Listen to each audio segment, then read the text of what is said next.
Good evening all of you and जय हिंद दोस्तों, कैसे हो? काफ़ी लंबे समय के बाद फिर मैं आज प्रेजेंट हुआ हूँ और आज मैं आपके लिए एक स्पेशल टॉपिक लाया हूँ। जो टॉपिक का नाम है कारक। इंग्लिश में इसको केस कहते हैं। कारक बहुत ही अगर देखा जाए तो ये पढ़ने वाले स्टूडेंट्स के लिए एक ऐसा टॉपिक है, पूरे सब्जेक्ट हिंदी ग्रामर का सबसे खास टॉपिक ये है। ऐसे ऐसे कई सारे ऐसे बेहतरीन और भी टॉपिक है जो टॉपिक बहुत इंपॉर्टेंट लगता है। तो ये टॉपिक स्पेशल उन लोगों के लिए है जो कारक आज रट रट के सीख, मतलब ये अपना टाइम वेस्ट कर देते हैं। बट इस वीडियो में मैं बताऊंगा कि कारक कितने चुटकियों में समझ जाओगे। उस फॉर्मेट में आपको बताऊंगा, उस फॉर्मेट को फॉलो करोगे स्टडी करते वक्त तो आपको सेट कर दूंगा कि क्या है ये कारक।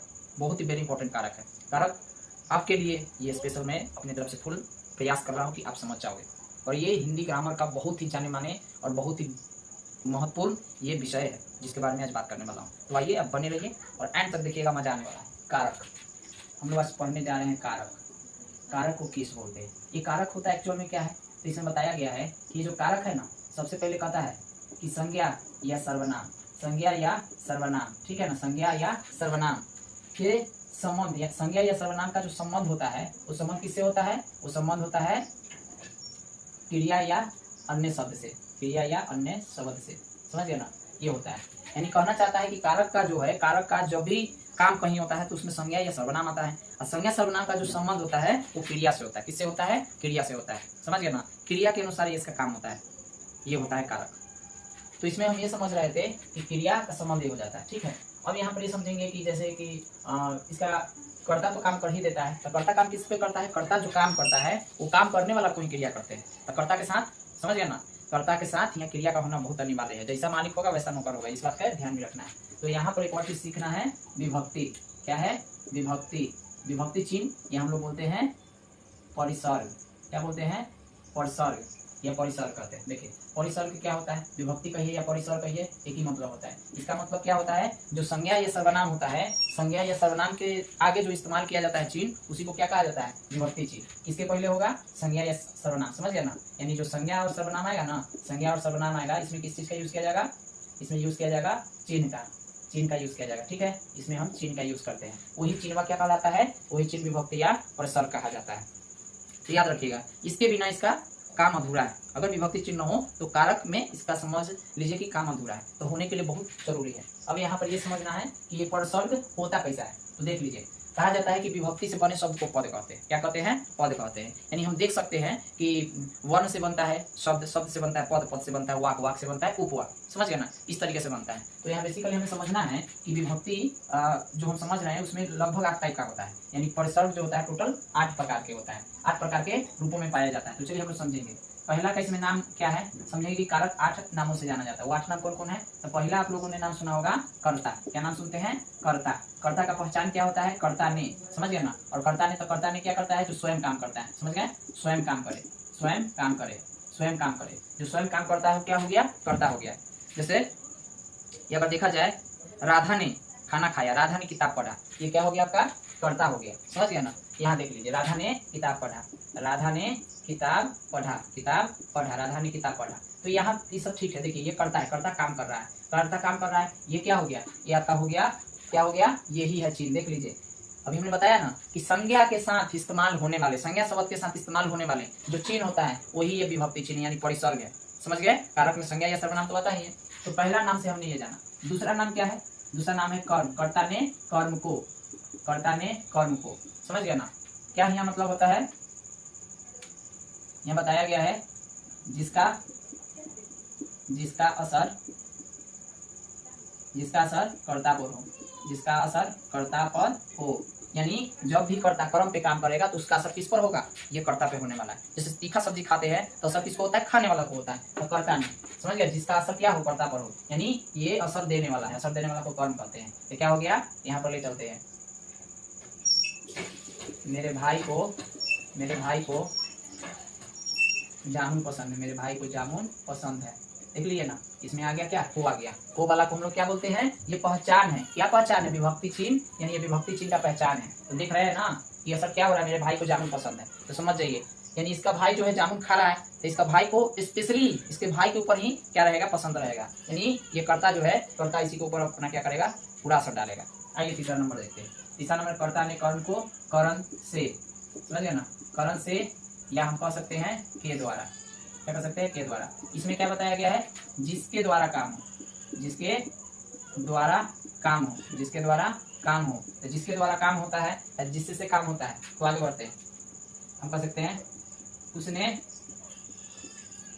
कलम से पत्र लिखा, उसने कलम से पत्र लिखा। समझ गया ना, उसने कलम से पत्र लिखा। किससे लिखा जा रहा है, किसी के द्वारा काम किया जा रहा है, किसी के द्वारा काम किया जा रहा है। तो जिससे द्वारा काम किया जाएगा, समझ गया ना, जिसके द्वारा काम किया जाएगा ये है, यही द्वारा है और ये चिन्ह है, इसी के द्वारा पत्र लिखा जा रहा है। तो ये होता है करण में। उसके बाद है करण के बाद देखा जाए, कर्ता ने कर्ण को करण से संप्रदान, क्या होता है, संप्रदान पढ़ने जा रहे हैं। तो संप्रदान में क्या होता है, कर्ता ने कर्ण को करण से संप्रदान को या के लिए। इसमें क्या होता है, इसमें बताया गया है जिसके लिए काम हो, जिसके लिए काम हो, जिसके लिए काम हो। ये इसमें द्वारा से काम होता है, इसमें लिए काम होता है। तो क्या बताया गया है, भिखारी को भोजन दो, भिखारी को भोजन दो।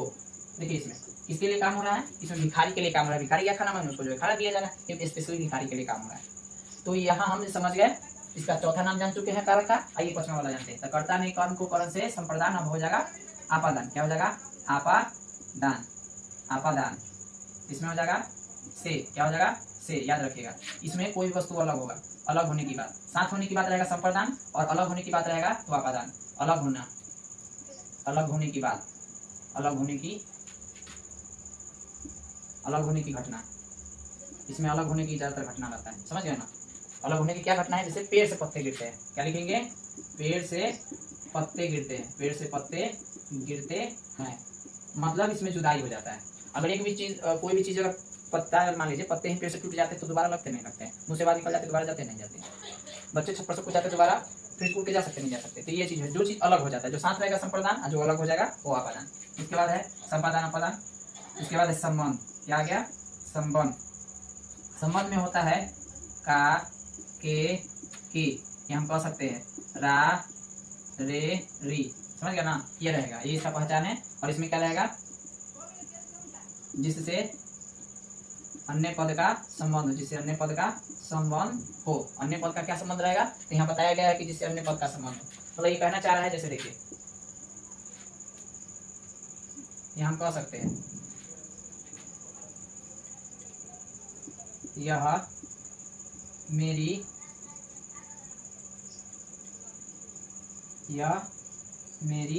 बहन की घड़ी है, यह मेरी बहन की घड़ी। मतलब संबंध है कि नहीं है, देख लीजिए।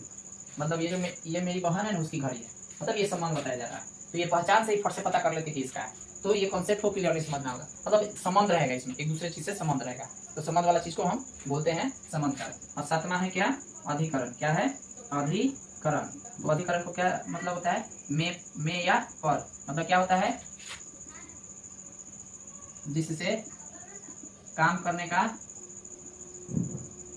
आधार या स्थान हो, जिससे काम करने का आधार चाहिए या स्थान होना चाहिए।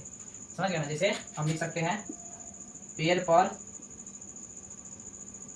ऐसे लिख सकते हैं, पेड़ के डाली पर पक्षी बैठा है, पेड़ की डाली पर पक्षी बैठा है, पेड़ की डाली पर पक्षी बैठा। देख लीजिए, ये हो गया, क्या हो गया, यानी पक्षी बैठा हुआ है जिस डाली पर, उस पर क्या सपोर्ट है, यानी आधार है, तभी तो बैठा हुआ है। तो कहा जाता है कि कोई भी काम करिए, उस काम में या तो आधार चाहिए, किसी की सपोर्ट चाहिए, यानी तो स्थान चाहिए, तभी क्या हो सकता है, अधिकरण वहां काम कर सकता है।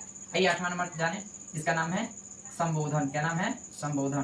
संबोधन में एक चीज मैंने बताया है कि इसमें क्या होता है, ओ, आह, अजी, आरे, और भी है, तो ये याद रख लीजिए। जिससे क्या होता है, जिससे पुकारा जाता है, जिससे पुकारा जाता है, जिससे पुकारा जाता है, जिससे पुकारा जाता है। तो देख लीजिए, जिससे पुकारा जाता है, जैसे यहाँ लिखेंगे हाय वो मर गया, हाय वह मर गया, हाय वो मर गया। तो इस तरीके से हम क्या करते हैं, यहाँ पर ये देखते हैं कि क्या है, यहाँ पर हम क्या करते हैं, पुकारते हाय वो मर गया, मतलब अपने मुख से पुकार के कहते हैं। तो अभी तक आप ये जान रहे थे कि कारक इन 8 नाम है, कारक का एक नाम नहीं है, कारक के 8 नाम है और 8 उसका पहचान है। और आठ पहचाने और आठ उसका काम है। जैसा नाम रहेगा वैसा काम हो रहेगा, याद रखिएगा, वैसा उसका पहचान बनेगा। तो आठों के नाम समझ गए, यही आठों नाम पूरे समझ जाइए तो व्याकरण में इसका अहम रोल होता है। और यही व्याकरण के लिए हम लोग सोचते हैं कि ये कारक होता क्या है। तो कारक आप समझ गए, इसमें से बताइए हम लोग कर्ता हो गए, कोई भी चीज काम करेंगे पृथ्वी पर, कोई भी ऐसा काम करेंगे तो असर जो होता है हम लोग किसके लिए काम करते हैं, काम करते हैं, क्रिया होता है, मेरे साथ साथ जुड़ा रहता है क्रिया, आप लोग के भी साथ जुड़ा रहता है क्रिया। तो क्रिया किस पर एक्स्ट्रा काम करवा देता है, कर्म पे, थोड़ी देर वही कर्म जो होता है असर दिखलाना शुरू कर देता है, असर दिखलाना शुरू कर देता है। तब कभी कभी कोई चीजें साथ में होती है, कोई चीज अलग हो जाती है, और कोई चीज क्या है पूरा संबंध रहता है, हमेशा के लिए संबंध रहता है। और कोई जो होता है कि हम करते हैं किसी न किसी आधार पर, जैसे मार्कर से हम लिख रहे हैं आधार है, उसी प्रकार से हम किसी को क्या करते हैं, पुकारते हैं, संबोधित करते हैं, समझ गया ना, सम्मान करते हैं, या किसी को हम दुआ देते हैं, बददुआ देते हैं, आशीर्वाद देते हैं, नमस्कार करते हैं, जितनी भी चीजें हो रही है ये सब क्या है, संबोधन में हो रही है। अब चेक करना है कि इसमें से 24 घंटा में से कौन सा कारक आपके साथ सबसे ज्यादा काम करता है, कमेंट सेक्शन में जरूर बताइएगा। यानी इस परिसर्ग जो है आपको कहाँ कहाँ हेल्प किया और कहाँ कहाँ नहीं किया है, ये डिसीजन आप पर लेना होता है, समझ गए, यही कारक है। अगर ये कारक बेसिकली अगर आपको समझ में आ गया है तो बहुत 100% सही है। यानी संज्ञा और सर्वनाम, संज्ञा और सर्वनाम आप समझ गए ना कि नाम वाला को संज्ञा कहते हैं, और नाम के आगे कुछ अगर ऐसा ऐड करते हैं, कुछ ऐसा शब्द लगा देते हैं तो क्या बन जाता है, वो सर्वनाम बन जाता है। तो समझ गए, ये वीडियो कैसी लगी कारक का ये कैसा लगा आपको कहानी, जो आप जरूर बताइएगा, और अपने जितने भी क्लासमेट उसको जरूर शेयर कीजिएगा। तो इसी तरीके से मैं आपके पास आता रहूंगा कुछ स्पेशल टॉपिक के साथ, जो मैं आपसे मिलूंगा नेक्स्ट वीडियो में नेक्स्ट टॉपिक के साथ। Thank you very much everyone, good night, जय हिंद जय भारत।